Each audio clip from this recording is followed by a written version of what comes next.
નમસ્કાર દર્શક મિત્રો, જનરપન ન્યૂઝમાં આપનું સ્વાગત છે। હું છું આપણો મિત્ર કંચન પરમાર। આવો સાંભળીએ આજના મુખ્ય સમાચાર। સયાજીબાગ જો વિભાગમાં રોજમદાર તરીકે ફરજ બજાવતા કર્મચારીઓને છૂટા કરી દેવાતા વિવાદ સર્જાયો। અધિકારીઓની મનમાનીથી રોજમદાર કર્મીઓ બેરોજગાર થતા વિરોધ। વડોદરા મહાનગરપાલિકાના સયાજીબાગ જો વિભાગમાં રોજમદાર કર્મચારીઓને ફરજ પર જતા ગેટ બંધ કરી દેવાયો છે। હાજરી પણ ભરવા દીધી ન હતી। કર્મચારીઓએ તેમની સાથે શોષણ કરવામાં આવતું હોવાના આક્ષેપ સાથે વિરોધ નોંધાવ્યો હતો। કર્મચારીઓએ જણાવ્યું હતું કે અમે સયાજીબાગમાં જો ખાતામાં રોજમદાર માનવદિન કર્મચારીઓ છે અને આજે સવારે અમે 8 વાગ્યે 10 મિનિટે આવ્યા તો લોક મારી દેવામાં આવ્યું ને ત્યારે હાજરી નથી ભરવાની, ઘરે જતા રહો તેમ કહેવામાં આવ્યું।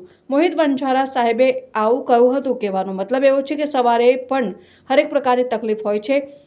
એક ઘરમાં 8-10 જણ રહેતા હોય અને ઘરમાં બાથરૂમ પણ એક જ હોય, સમય લાગે। સાથે નોકરી પર આવવા માટે ગાડી વાહનમાં પણ સમય લાગે। અમે વિનંતી કરીએ છીએ કે જે પહેલા 8 વાગીને 20 મિનિટનો સમયગાળો ચાલતો હતો તે જ રાખવામાં આવે। જો અમારી માંગણી સ્વીકારવામાં નહીં આવે તો અમે આગળ વિરોધ કરીશું। અમે કમાટી બાગમાં સયાજી બાગમાં જો ખાતામાં અમે કર્મચારી માનવ દિનમાં રહીએ છીએ।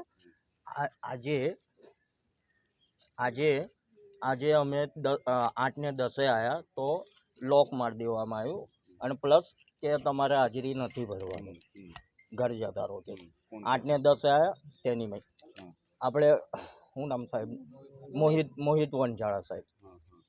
તો આવી રીતના અમે લોકો ભેગા થઈ ગયા કે આ ખોટું છે, તદ્દન ખોટું છે। કે સમય કહેવાનો મતલબ એવો છે કે સવારે બી હરેક પ્રકારના પ્રોબ્લેમ હોય। એક ઘરમાં 8-10 જણા રહેતા હોય, એક ઘરમાં ટોયલેટ બાથરૂમ એક હોય તે સમય બી લાગે। પ્લસ નોકરી પર આવવા માટે ગાડી હોય તેની માટે પેટ્રોલ બી એ થાય, તેની મેં સમય બી લાગે।